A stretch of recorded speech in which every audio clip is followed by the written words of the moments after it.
at welcome back sa ating mini vlog. So, ayan, wala tayong kaayos-ayos na ganyan. Sobrang putla ko. And kitang-kita yung discoloration sa ating neck kapag wala akong polvo. And guys, ayun pala, for today's mini vlog is maglalaba na ako ng gamit ni baby dahil nga third trimester na tayo, 28 weeks. And medyo napapalakas akong kumain ngayon. So, baka may tendency talaga na lalaki pa ng todo yung tiyan ko. And lalo na ako mahihirapang kumilos. So, ayun na nga. Maglalaba na tayo ng gamit niya. Papakita ko sa inyo. Eto na guys, yung mga gamit ni baby. Inuna ko na nga palang isa lang sa washing yung kanyang mga blanket and swaddle. May naiwan pa nga akong isa ito. Yung dadali namin sa hospital. And, ayan. Mga pinagbibili ko lang online guys. Mga pantulo, ganyan. Ito yung binili namin sa Moose Gear. Nilipat ko lang para sama-sama. And ito pa, ayan. Tapos ito guys, ayan. O diba, mga onesie, mga bonnet, medyas. Marami kasi siya guys damit. Ito guys pala galing kay Nanay Susan. Nakalimutan ko nang ialis sa plastic. Pakita ko sa inyo. Ito pala guys, galing pala to guys sa biyanan ko. Ayan.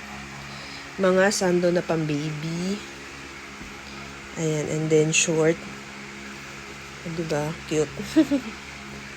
And mga pajama yata to. Short and pajama. Ayan, short and pajama pang baby. So, ayan, paglalalaban na natin sila. Inuna ko lang isa lang yung mga, ayan, ang dami, diba? Oh. Ayan. Kaya hindi ako guys, sabi ko sa inyo, hindi ako nagbibili kasi nga, yung kapatid ko, pinagbibigyan kami guys ng gamit. Kasi naman, sobrang bilis lumaki ng mga baby. So, nakakahinayang kung talagang ibibili mo sila ng madaming ganito. And ayun na nga, papanood ko sa inyo, papakita ko pala sa inyo, isasalang na natin yung kanyang mga swaddle and blankets. Swaddle and towels pala yun, sorry. Ang gamit nga pala naming panlaba guys is itong ang si Unilove.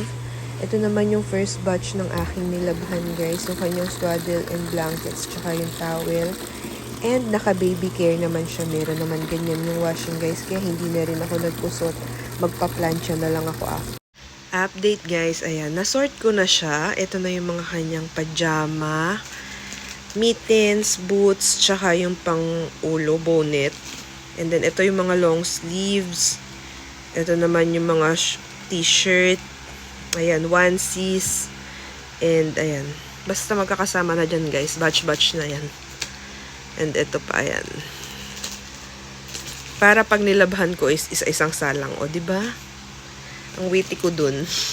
Ayan, natapos na yung first salang natin. So, sampay ko na to sa aking asawa. Siya naman yung taga-sampay.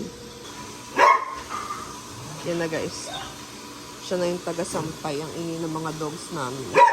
Buti naman at nakisama nga si Haring Araw. Kumulimlim guys, hapon na. At nakatuyo na nga kami nitong mga sinampay namin. Konti nga lang yung nilabhan namin ngayon kasi batch by batch ko nga siya lalabhan. So guys, eto na at nasilong na namin dahil kumulimlim. Sabi ko nga is isilong na nga namin. Eto na guys yung mga swaddle niya. Ayan. Ang tigas pala nito pag nalabhan. Parang bago pa din. And ayan, yung mga pamunas ng bibig na sa ilalim.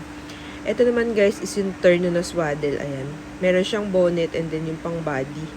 2 piraso yan. Tapos, eto na din yung kanyang towel. Yan yung batch 1. Yun na nga guys, yung batch 1 ng aming nilabhan.